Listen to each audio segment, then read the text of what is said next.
Welcome to Inside Tor Football. I'm here with a brand new coach, Coach David Feaster. So glad you're here. It's preseason. Got a good season coming up. So just want to get on here on the football Facebook. I'm Brady Cannon. And I'm just going to ask you a few questions about the season coming up. So, number one, how does it feel to be a Sulphur resident? Oh, very good. I love the town. We're worried about hurricanes and all that. Somewhere down the road, it's just a matter of time, right? That's right. But for now, it's a great community where the food is what I grew up on and what I'm used to, and it's fantastic, which is a potential problem. But the people are also what I'm accustomed to. And where are you originally from? Mamou. I grew up. My dad was a coach. We moved around a little bit, but I graduated from Mamou High School, and it was a fantastic place to go to school back in the day. And Dad was a great coach, and we had a really good experience there.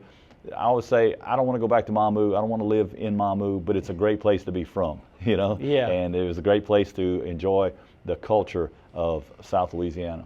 Absolutely. And so we're happy to be back to that here in Sulphur. Yeah. So right now you are in a dead period. Yeah. For summer. Season's 4 weeks away. Is that right? 5 weeks? Something like that. So September 4th, I guess, is the first real game. But a week before that is the Jamboree, also here, and the week before that is the scrimmage at DeRitter on a Thursday night. And so it's really a lot closer than anybody realizes, I'm afraid. Yeah, it's going to hit us quick, which is good. Yeah, absolutely. Well, as a Sulphur, graduate, a resident, of course, we want to win every game. We're coming off some difficult seasons. I don't like to dwell on the past. There's a reason why the rear view mirror is smaller in a car, because then the windshield's so much bigger. So we're looking towards the future. So we're not going to talk about the past, but what is a reasonable expectation for your first season here, kind of building the program back up to its glory days? So what's some expectations that you have as head coach? Yeah, I don't ever, even week to week, if you ask me, Coach, how's the game looking tonight? Like I never have an answer for that. We just go play. We just prepare and we go play. And right now we're kind of like preparing for every game. We actually have a game plan, just a rough sketch of a game plan for everybody on our schedule. And we have an idea of what we want to do against them offensively and defensively and all that. And so we don't think any of them are out of reach. Yeah. We certainly don't think any of them are a gimme. That's just put a check mark by that one and all that. I'll never get to that point, I don't think. So how many new coaches did you bring onto the coaching staff? Oh, man, a good number. So I think I finally figured out how many we have, okay? So I can do that and I can subtract and figure out how many new ones we have. We have 4 freshman coaches that are going to coach only freshmen. That's brand new to Sulphur, and as far as I know, to Calcasieu Parish, is like a dedicated freshman staff. Most of everybody else does this, by the way. But a dedicated freshman staff, these guys will get to know the names of every freshman that comes up here that wants to play football out of the junior highs. Come on, man, come play football. We're trying to get those numbers up, and we're trying to give those guys a great experience by those coaches will be dedicated to them. Instead of a varsity coach being tired and trying to spend a little bit of time showing them some stuff. No, these guys, they're all about trying to win a freshman game. They're all about trying to get all these guys in the game, get them all ready to play because I've insisted they're all going to play every week, so they're going to get them all ready to play. We've got a great location over here at our 9th grade center. A separate campus, a separate locker room that hadn't been used, so we're going to use that locker room. A separate practice field that hadn't been used, so we're going to use that practice field. I've been poisoning and fertilizing that field, trying to get it ready too, and so it's going to be nice for them. So I want the freshmen to have a great experience. Yeah. So we got 4 guys there. All of them are brand new to football. One of them, our head girls basketball coach, expressed an interest. We had a mutual friend. We talked a little bit, come on, coach freshman ball. Yeah, I'll do that. I'd love to. And so Coach Guidry is on board with that, and we hired 3 other guys that are going to be with freshmen. So on the varsity staff, we're up to 8 guys, which is good. All 8 assistants. 7 of them are faculty, and 1 of them is CECP, volunteer in the community and all that. All really good people, all really good for the guys, good for the players. Good. Okay, so out of those, I would say 1, 2, 3, 4, 5 were already here last year, and so 3 are brand new. So anyway, so there'll be a lot of new blood. Yeah, one thing yesterday we were just up here talking for about an hour and a half, just about life, golf, all that stuff, and one of the things that I went away from just like hanging out with you guys up here was you mentioned the junior highs. We got 3 junior highs looking, weightlifting program, all this kind of stuff. And that's so great to hear from a new coach that it's not just about the varsity players. And now I'm hearing you talk about the freshmen, the JV, and then yesterday I heard you talk about the junior high. Yeah. And so I feel like you're really building something future proof, looking at the junior highs and all that. So it's great to have a head coach. Yeah, well, thanks. It's important. I'm meeting tonight with the junior high coaches, and we're going to talk a little ball, and I'm just going to show them, like, here's what we're doing. If y'all want to do this, I'm telling you, I'm not in charge of the junior high coaches, okay? Yeah. But if y'all want to use any of this stuff, it'd be awesome. If you want to use our terminology and our blocking schemes and all that, that would be great. If you want to line up like our defense lines up, that would be fantastic. So we'll talk to them about that and encourage them. It's tough on them, because Maplewood and LeBlanc, Maplewood and LeBlanc each, they hire one coach. And the guy, he's got to coach football, he's got to coach basketball, he's got to coach track. Lewis has 2. And so these guys are coaching, they're teaching every PE class in the school, and they're having to coach all 3 of these sports. And maybe their background is, and maybe it's not football, but maybe they care about track, or maybe they just give it lip service. Maybe they just roll out a ball in basketball, or maybe they really try. So it's a difficult situation just having one guy at a school. And so they gather some, they get a volunteer to come out and help a little bit, from the school, maybe one of the parents or whatever, just to try to get through the season.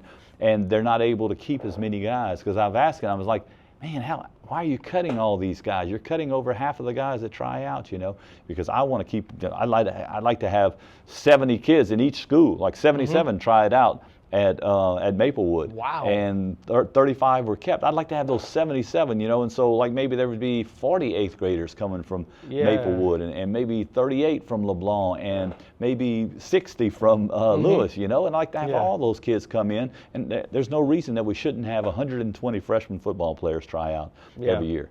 And when I say try out, hey, it's automatic, man. You're on the team. We're gonna do fundraisers at Sulphur High School. We're going to do whatever we have to do to have enough money to have equipment for all of you guys. And like I said, we're going to have coaching for all those guys. The varsity coaches are going to work with those guys during the school day. We're going to see them during athletic PEs, and we're going to spend some time with them then. But those 4 coaches that we have are really good. 2 of them were coaching, like head coach level kite stuff. One of them was calling plays where he was before. The other one is like a long experience as defensive coordinator and so forth. And so they're really good. And I almost hesitated to say, man, would you mind coaching freshmen? But they both kind of like, you know what? I really enjoy that, because I was like, this is where our need is right now. I've got a varsity staff that's pretty good, that's got some experience and that doing the right things already. And so if I could have those guys, anyway, so it worked out really well. So you've had a few practices with the team. We talked about it's dead week, and fall camp's about to get started next week. Yeah, so we went through spring training. We had 10 days over there. I tell the guys, look, I need 10 days, okay? June and July, I tell them, hey, if you want to take church trips or travel baseball or basketball or family vacations or whatever, June and July, take them. Let us know when you're going and take them, because June and July, we're going to practice. We're going to work out and try to get used to the heat, and we're going to lift and we're going to run, try to get more athletic and all that. But those are kind of optional. When August gets here, you have to be here. If you want to play football, you have to be here in August. And so that's what's coming up. What we're doing this year is we're going to spend a lot of money. We've been raising all this money for stuff like this. We're going to we're going to camp. We're going to Acadia Baptist Center in Eunice over there by Crowley, kind of in the woods out there. But it's a fantastic camp. And we're going to go and we're going to stay in some really nice facilities. They got a very nice swimming pool. They got a nice big field out there that we can use to practice on. They're going to feed us 3 great meals a day, and it's going to really be a good experience, and hopefully do some bonding, come together as a team, and put in everything. By the time we get out of camp, I want everything that we ever might run, any trick play that we might run, anything that we might do on offense, I want it in during that time. And the same thing on defense. Anything that we might do blitzes wise or otherwise, I want it all in. And I want this is varsity, guys. We're not going to bring the freshmen, but all the varsity players, I want them ready to go when they come out of that. And of course, it's going to be hot. There's going to be some conditioning there too. We're really going to have to watch, make sure we stay hydrated and make sure we use the downtime to cool off and all that. But all of their buildings are air conditioned. They have a fantastic. It's going to be a great experience for our guys. But it's going to be good for team building. When we come back from that, I hope we feel like we're going to be ready to go. And then the following week we'll put on shoulder pads, and then the week after that we'll scrimmage, and then we're into it after that. And then we're into the season. Yeah. Looking forward to it. I know ticket sales are going on this week as well, so hopefully going to pack the stadium out. It's always, it's such a great stadium. Whenever they redid it back in, 2014, 2015, I can't remember when it was, when the turf went on and just the sound system. It's just such a great game day experience. Hopefully tailgates will be coming back as well. But I know you don't really want to point out any specific players or positions, but you have a few names that we can look forward to, maybe some seniors, some juniors that you've seen already that's like, okay, we have some potential here. Any positions that it's like, oh yeah, we're gonna be good at these positions? Yeah, we have we're still working with positions. We're still kind of moving around. We saw a lot of guys that we really like, and we looked at film last year and like they weren't making enough plays, man. And so maybe we got them out of position. Maybe we can look at them in another spot across the ball or somewhere and see if we can maybe make them more effective. One of the first ones that we heard about when we got here was Tracy Washington. I love track guys. I love guys that can run. He's fast. I want everybody on the team that can run. And Tracy is a legit track guy. He's now has a school record for the 200 meters. So I told Coach Melanson, my defensive coordinator that I brought in, great guy, great coach. I said, look, you're going to have Tracy every day. Here's my plan. You can have Tracy every day on defense. Find the spot where he can be most effective, where he can make the most plays for you. And then we're going to take him on offense too.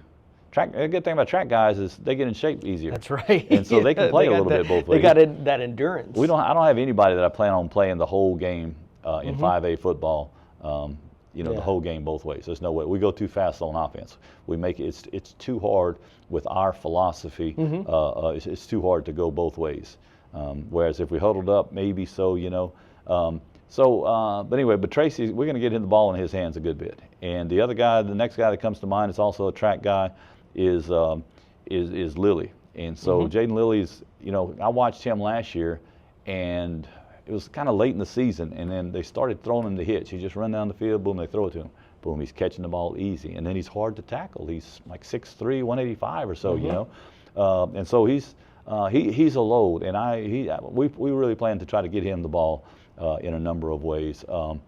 Wesley Bushnell was one of those guys that he was a linebacker. He's one of the stronger guys on the team, and he's faster. He's running track. He was on the 4x1 relay last year and all that. He got hurt, and so in most of the off season he was down, and so he's still recovering from all that. But he's strong and he's fast and all that. But again, he was at linebacker and wasn't making enough tackles.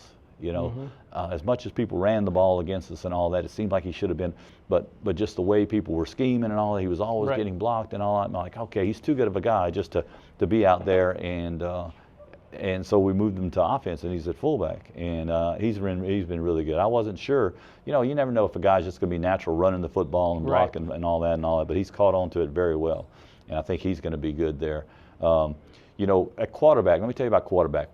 So I got here, as soon as I got hired, I'm watching film. I can watch old highlight films and all that, I watch a little bit of the stuff on Huddle, and obviously once I got the job, I had the Huddle access to watch the whole thing.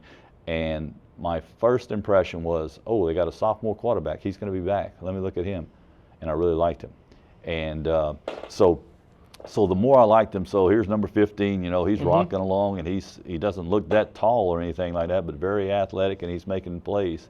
And so his name is Shirley. So Shirley comes up, and he's ready to go. And of course, when I got here, all those guys were in baseball. All the quarterbacks were in baseball. They didn't have any quarterbacks in the off season. Didn't see them at all until baseball season was over with. In the first meeting that I had, Noah Courtney came out. And it was told to me that he didn't play last year, but he was a quarterback his freshman year and all that. Right. So he's another quarterback and all that. So we'll look at him. It's like, okay, great. And so when he came out there and we started working out, I loved him. I still love Shirley. I love Noah more right now. So if we played today, Noah would be the starting quarterback. Shirley came up and said, hey, look, I just want to play. I just want to help the team wherever I can. And so we spotted him here or there, and we finally put him over there at safety on defense, and really like him over there. He really looked good in the spring game. Had a big interception to kill the drive against Jennings and all that. And so we loved his attitude about the whole thing, and loved the fact that he still can be, a huge contributor over there on defense. Not to mention, he's still the backup quarterback. And Yeah. A lot of times, if you have a really good quarterback, you build the whole thing around him. And if he goes Something down, happens, right. okay, you turn around and just toss it every play. Yeah. We feel like, you know, it's going to take some practice time for him to learn everything on offense that we're doing. But we're going to have him ready to go as a backup quarterback as well. So those guys, you know, we kind of start with those guys. We have a tight end's going to be a senior over there that we really like. We have a tailback that's going to be a junior. These guys have some playing time already. I kind of looked at so both of them are named Bryson. So Bryson Muir at tight end had another. I've never seen a team have so many injuries as last year. Right. You know, I know there's a lot of reasons why maybe we weren't all that good, but there was just a lot of tragic, and Bryson Muir was one of them. So Bryson Hardy was running back last year. And I'm watching like, why don't we give this guy the ball more? Kind of like I say that Lily, why don't we throw him the ball more, you know? So now Bryson Hardy is going to be in the backfield. He's going to be getting the ball a lot. So I've just talked about offensive skill people so far, and there's several other receivers that we plan to use out there. Hacklers is a really good receiver that ran track. You know, so I always told my guys, over the year, I've coached a lot of really good guys, and I've always told, particularly my quarterbacks, it's like, okay, if you're not fast enough to get on the relays, come run hurdles. I'll show you how to run hurdles. If you get your technique down, the main thing is you go to track practice every day, then you go to the meets, and you're going to want to compete. Right. And so you're going to get faster. And the rest of the guys, okay, you don't want to run track, you don't want to go to the meets, you don't think you're fast enough. We're still going to run on the track. It's just not going to be the same. You're going to get faster by the off season. You know, as soon as we got here, we started doing off season. I told the guys like, hey man, we're not getting enough. You got 45 minutes of athletic PE right here. You've got to come after school. And so we bought some boxes. So we did some plyometric stuff. We bought some bungee cords, the speed training stuff. We bought track spikes for everybody on the team, linemen and everybody. And so everybody is running track workouts and trying to do speed training. And so we've been doing that. That's amazing. All through the summer and all that, and trying to become more athletic as well as, you know, staying in the weight room and trying to get stronger and all. But the guys who really improve in speed, the guys that are on the track team. That's and awesome. So we'll try to push these guys toward that, you know. Yeah. And how's the O-line and D-line looking? they good, not great. Like, to be great, we'd have to have some big animals over there where they're all 6'4" and they're all bench pressing 320 to 350 or something like that. And we don't have that. They're not all that experienced. Experience is the other thing you would want. There are a lot of inexperienced guys. There are a lot of undersized guys, but they're all they all cut their own grass and they drink water out of the hose. You know, it's like they're the right type of players for that spot. Yeah. They're gonna give a great effort, and they're gonna learn, and they're gonna get the blocking schemes right, and they're gonna know where to line up on defense. And so that's gonna go a long way. And so we're going to be just fine up front. Good, because I know that was a concern watching in the stands. Yeah, it's a concern, especially a concern when you play Acadiana. Right, and that's the team I was thinking about. Right, and you play Sam Houston said they told me the other day they got the best offensive line they ever had over there, and Barb, and all these people. You know, Southside is probably going to be the team picked to win district. They have their best defensive line is their strongest. So a lot of these people are just going to be great. Up front, you know, and so it's going to be a concern for that reason. If we were playing mediocre teams, you wouldn't even notice the difference. You'd look at pregame like, oh, we look pretty good. Yeah. But this year you're going to look at pregame like, oh, dang. Yeah. But we'll still be fine. Yeah, scrappy though. Oh yeah. You got the track guys in there. One freshman who I'm excited to see. I coached him in baseball for years, and he was also a 3-year starter at Maplewood as a quarterback, as a 6th grader. Yeah. There's a kid named Jude Hedrick, and I'm really excited to see him in your program and see what you can do with him, even if it's not at the quarterback, but he's a lefty. Right now it's at quarterback. We actually have 2 of them over there. He and DeShields. I like both of them. Landry? Yeah. Both of them are really good quarterbacks. So what I did, just like I did with my quarterbacks on the varsity, I said, hey, everybody's going to have another position to play. Because I don't know, whoever wins the starting job is going to be great. The other one's going to be a good backup. But the other one, I don't want standing around. I don't want these good players standing around by me. So we'll probably let Jude learn other spots too. Yeah. But right now we need him at quarterback. And honestly, we'll probably play one or both of them a little bit of JV quarterback this year too. Yeah, so it's a lot of good freshmen who's in there. I love how you're like, hey, we're going to bring them on, bring on everybody who tries out. Let's go, let's build, because you never know who's going to hit the growth spurt, who's going to hit the athletic ability like that and turn it on. We were talking yesterday about a guy who came in here who was 100 pounds his freshman year and then just blew up our junior year. So you never know. Yeah, and the other thing too is like I heard a principal ask a coach years ago, like, how many do you need to have a football team? How many guys do you need to play football? That's like completely not the point. Right. The point is, how many guys can we make a difference in their life by letting them be a part of our football program and teaching them to come to work every day and work hard and get along with everybody who's rich and poor and black and white and all kind of stuff. There's so many things that happen in football that we think, we're not here just to try to put another trophy in the trophy case or something like that. Yeah, you're building men. And so why are we cutting anybody? Like, we're not going to cut it. No, we're not going to cut somebody because they're a little bit small, but because, like you say, by 3 years from now, they might be really good. But even if they're not, even if they're terrible, we still want them in the program, and we want them to walk on senior night and be proud that they're part of Sulphur Tor. Because guess what? Everybody, hey, you're the new coach, huh? Yeah. So I get to hear their stories. What year they graduated, who was their coach, what they did. A lot of these guys didn't even play. They weren't even in the game. They were terrible. Right. But they were they're so proud to be part of Sulphur High School football back in 19 whatever, and that's what I want for our guys too. And so we're going to try to make it a great experience for them, something they're really proud to be a part of and all that, and we can use that to make them better men. And the good thing about Sulphur, a lot of places I've coached, everybody can't wait to get out. It's just natural that you want to get, if I can get out of here, I'm going to go. I'm not going to college at McNeese. I'm going someplace far away from here. But in Sulphur, they always try to come back.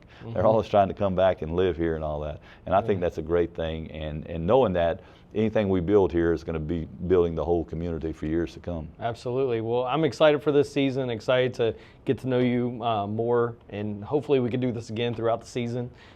Just give some insight, maybe get some players on as well. I think it's going to be great. So thanks for joining us. Yeah, appreciate your support, and we're glad to get the word out. Yeah, absolutely. So season tickets are on sale as we speak. Come up here. So if you buy your season tickets, you can pay like whatever you want to, If you come to the gate, you're still going to have to break out your phone and download some stupid app and pay GoFan whatever they want to. You can write check, cash, whatever for on right top there. of $10, you're going to have to pay GoFan whatever they ask for, $1.50 or whatever, every time you come. Come buy your season tickets because it's about the same price. I think $60, right, for the whole season, which is, if you divide by 5, that's $12. That's $12 a game. Buy your parking pass. Every day I drive around, I'm like, where's everybody going to park? As long as we lose, you'll probably be fine. If we start winning ball games, where's people going to park? I have no idea. We used to, before I had my parking pass, we used to have to park at the elementary school at Frash, or you park somewhere over there. Wait, just wait. It's crazy. It is absolutely crazy how people park here. And then now with the marshal's office right there, I don't know if that parking lot's going to be available because people used to park on the grass right there where the new parking lot is. And so I'm curious to see how that goes. Maybe we need to talk to Marshall Dever and see if they're going to allow parking. But hopefully parking is an issue. That means that you're winning and people are excited to be here. I was at Parkway High School in Bossier City, and we got it going pretty good, but they had the same issue over there. There just wasn't parking enough.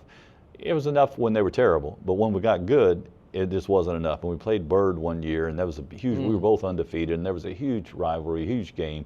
And the principal at Elm Grove Middle School, which is right there at the stadium, said people parked everywhere, on the grass, underneath the sidewalks. If we would have left the school doors open, they would have parked in the hallway. It was just about to that point. And so I'm anxious to see some success, have our fans be excited about coming to the ball games and all that.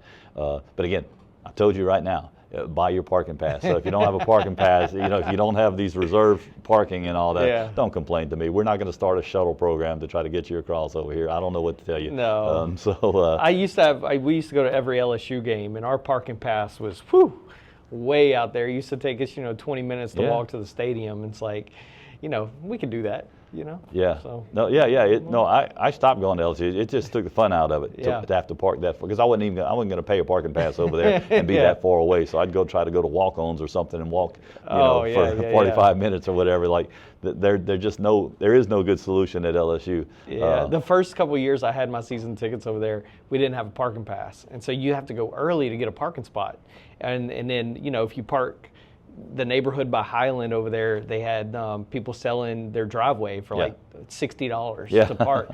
So finally, after 2 years of doing that, I told my wife, I'm like, we're gonna have to buy a parking spot because I don't do the tailgating. I like to just go to the game. Okay. So we would show up an hour before the game, get our parking. It was like a numbered spot, and so whenever these parking spots came available, I'm like parking pass because. I like to get here early. I like to see the teams warm up and like just kind of compare and plus it's a big community event. Everybody's shaking hands, and I've been having the same seats here for 10 years, and so it's great. People walking up, shake hands, and so we're going to do everything we can to make it a fan experience this year too.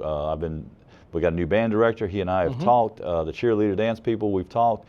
We're going to try to make it a lot of fun to be in the stands. Good. It's not going to be, you're not going to have a lot of real loud music before the game where you can't have a conversation up there. It's going to be, we're going to make that enjoyable, and the game, we got some real special stuff planned. That's good. For game time where we want the fans involved in it. You know? And I'm telling the players, here's what I tell the players, the pregame music is not for you. It's for the fans. The pep rallies, the pep rallies are not for you. The pep rallies for the band, the cheerleaders, our student body, and all that. Homecoming's not for you. Homecoming's for old people. And homecoming's for the girls. Homecoming's not for you. The game is for you. That's good. But anything that we can do to get people in the stands cheering for you makes the game better. And so that's what we're going to try to do with all of the other stuff. And our players are going to just, they're going to figure it out. Right at first, I'm sure they would like to be like listening to rap music or whatever and all that. No, man, we're going to go play football. Yeah. And once they figure out how much fun it could be, especially if the fans community gets involved. Somebody asked me like, okay, what do you have to do to get the community back involved? And we used to fill this stadium up, and what are we going to do to get the it's not the community's responsibility to come back and support us. Yeah. It's our responsibility.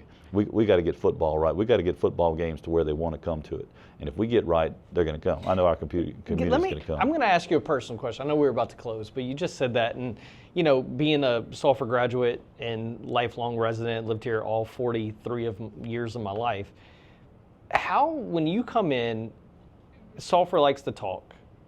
And you hear negativity. Oh, we used to fill the stadium. Oh, we had some, Coach Viator, we had bad years, and Coach Viator came in. That's when I was here in high school, and all of a sudden we started winning district titles, and then we went to the state with Coach Bourgeois, and then we had some bad years, and then we had some good. And now we're back to bad. And how do you deal with the negativity? Like, how do you really deal with that to go, hey, the past is the past, we're building something new? How do you not let the negativity of the past bring you down and not dim the future that you see? No, what you're talking about actually motivates me to apply for the job. I'm not interested in the West Monroe job. I'm not interested in the John Curtis job I'm not interested in a job where they got it all fixed and they've been great for a long time and all that. What's the fun of that? You imagine how much fun it's going to be, once we start winning here and the fans come back and there's not enough. It's going to be a lot of fun here because this is the best case scenario where the community has had a taste for it. Everybody grew up with believing that football can be great and all that. And then it hadn't been lately. And so it's been down and we hate it and so forth. So none of that is really negativity toward me. When I got here, people were talking to me about, we used to get all this financial support from all these businesses. A lot of these businesses have cut out anymore. I said, you know what? I'm not going after those businesses. We don't need their support. We're going to be fine. I want their support. I want everybody back. And if they want me to go talk to them or whatever, I'd love to talk to them, converse. I don't care. Yeah, I'd love to. But we don't need them to move on. We're going to play football with or without all of that. Because once we start winning, the money's going to roll in. They're going to come back to us. It's all going to be fine. But I have the same feeling about the fans and all that. Also, the other thing is like the negativity, like Facebook or anything like that. I don't know anything about it. I don't read all that. That's so good. And so my wife doesn't read all that. And so several young coaches and all that will sometimes tell me, like, okay, guys, tell me what I need to know. If there's something out there that I need to know about, tell me. Otherwise, don't tell me how great I'm doing, how much we love our new coach. I don't need to hear that either. So I don't read that either. But sure, don't tell me like, oh, we should be playing so and so. I'm not interested in all that. Right. So we just go do what we know to be right. And Sulphur, to be honest with you, Sulphur is not any different than other places that I've coached. Mm-hmm. Everywhere I've been, it's been kind of like we've been down for a while, and once we get up, it's so much fun. Yeah. We appreciate it so much more. I can remember being, again, been around 100 years, so I've had a lot of experience where, we come from terrible to, oh, now we're in the newspaper. Hey, we're also receiving votes. Boom, we put that on the, and all that. Yeah, put it on and the then billboard. after I've been someplace for a few years, also receiving votes, oh, what are you talking about? That's nothing special. But when you're just starting out, and you're also receiving votes, and whoa, we're in the top 10, and and we look at the power ratings, and we might get a home playoff. And so when that comes, it's very exciting, and I can't wait for that to come back to Sulphur High School. We've been working hard to get to that point, because all the stuff we talk about with the junior high and with the 9th grade, that's all down the road stuff. Our seniors got one shot. That's right. These seniors have one shot, and I want it so bad for them. I want it worse for them than I will next year and the year after that, because these seniors have lived through all of the drama and all of the negativity and all of the other bad stuff and all that. I would love for these seniors to get one great season where we fill up the stands, because our brand of football is so exciting that people want to come out, and they don't care about the $1.60 or whatever the Go fan is going to get. They're going to be in the cotton pickings. They don't care. They're going to have to drive, and park and walk all the way over here and all that, because they want to be here, because they've heard how much fun we're having and all that. And so that's going to be good for our seniors, and I can't wait to I'm excited to see it. John Maxwell, one of his laws of leadership, talks about the law of the big momentum. Yeah. And so we get that first home game, get the crowd in there, get the momentum, and then who knows what the ride will be for the rest of the season. Look, the schedule. Listen to the schedule. We started. So St. Louis is at home on a Friday night. Then we go to Iota on a Thursday, and then we have Pineville on a Thursday night. We have to do some Thursday night games because there's not enough referees and all that. Okay, so we had to do a Thursday night game for Pineville home. Okay, so that's another home game, 2 out of 3.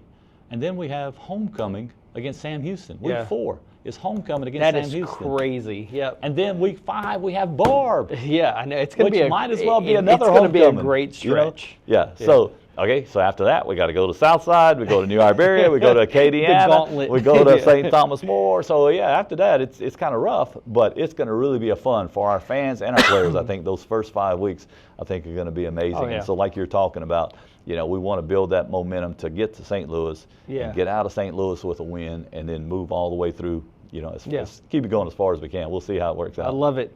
Well, again, thanks for joining Inside Tor Football, episode 1 of 2026-2027 season. So thanks for joining us, and we'll catch you on the next one. All right, appreciate it, Brady.